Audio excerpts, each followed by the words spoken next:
Space की दुनिया में अमेरिका ने एक बड़ा धमाका किया। दरअसल अमेरिका मून को लेकर बड़ी रिसर्च कर रहा है। अब अमेरिकी कंपनी फायरफ्लाई एरोस्पेस का ब्लू घोस्ट चंद्रमा पर उतर चुका है। ये लैंडर मारे क्रिसियम मैदान में उतरा, जो 345 मील चौड़े गड्ढे में जमे हुए लावा से बना है। इस मिशन का अमेरिकी अंतरिक्ष एजेंसी नासा के कमर्शियल लूनर पेलोड सर्विसेज कार्यक्रम के तहत इसको भेजा गया है। नासा ने फायरफ्लाई कंपनी को इस मिशन के लिए लगभग 775 करोड़ रुपए का कॉन्ट्रैक्ट दिया। इसके तहत 10 वैज्ञानिक उपकरणों को चंद्रमा तक पहुंचाना था। अगर सभी उपकरण सफलतापूर्वक चंद्रमा पर पहुंच जाते हैं तो नासा कंपनी को कुल 840 करोड़ रुपए का भुगतान करेगा। लेकिन अगर मिशन असफल रहता है तो भी 775 करोड़ रुपए मिलेंगे। चंद्रमा पर क्या पता लगाएगा ब्लू घोस्ट, ये एक बड़ा सवाल है। अंतरिक्षयान में नासा के 10 विज्ञान उपकरण हैं। चंद्रमा के अंदरूनी हिस्से की 700 मील गहराई जांच इसमें होगी। कैमरे जो हैं वो पृथ्वी की ओर देखते हुए एक्सरे वाली तस्वीरें खींचेंगे। अंतरिक्ष का मौसम पृथ्वी के चुंबकीय क्षेत्र में संपर्क कैसे करता है।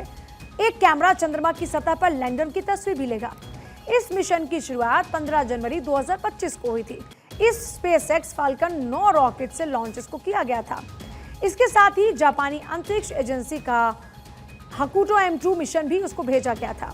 वहीं 13 फरवरी 2025 को ब्लू घोस्ट मिशन चंद्रमा की कक्षा में पहुंचा और सफल लैंडिंग के बाद 14 दिनों तक काम करता रहा। ब्लू घोस्ट मिशन के लैंडर की खासियत यह है कि ये चारों लैंडिंग पैर और इसके जो बॉक्सनुमा स्ट्रक्चर है उसमें 155 किलोग्राम तक उपकरण ले जाने की क्षमता रखता है। इसका जो सोलर पैनल सिस्टम है वो 650 वाट तक बिजली भी प्रोड्यूस कर सकता है। इसकी जो कम्युनिकेशन प्रणाली है वो 6 Mbps डाउनलोड स्पीड और 2 kbps अपलोड स्पीड तक की सुविधा भी प्रदान करती है। ये मिशन चंद्रमा पर वैज्ञानिक रिसर्च और भविष्य के अंतरिक्ष अभियानों के लिए अहम कदम साबित हो सकता है। करीब 2 हफ्ते चंद्रमा पर बिताएगा ब्लू घोस्ट लैंडर, और लैंडर पर जो लगे उपकरण है वो चंद्रमा की मिट्टी के नमूनों का विश्लेषण करेंगे। चंद्रमा की धूल कितनी अलग अलग सामग्री से चिपकी हुई है, पृथ्वी और चंद्रमा के बीच की सटीक दूरी को मापने के लिए लेजर का इस्तेमाल।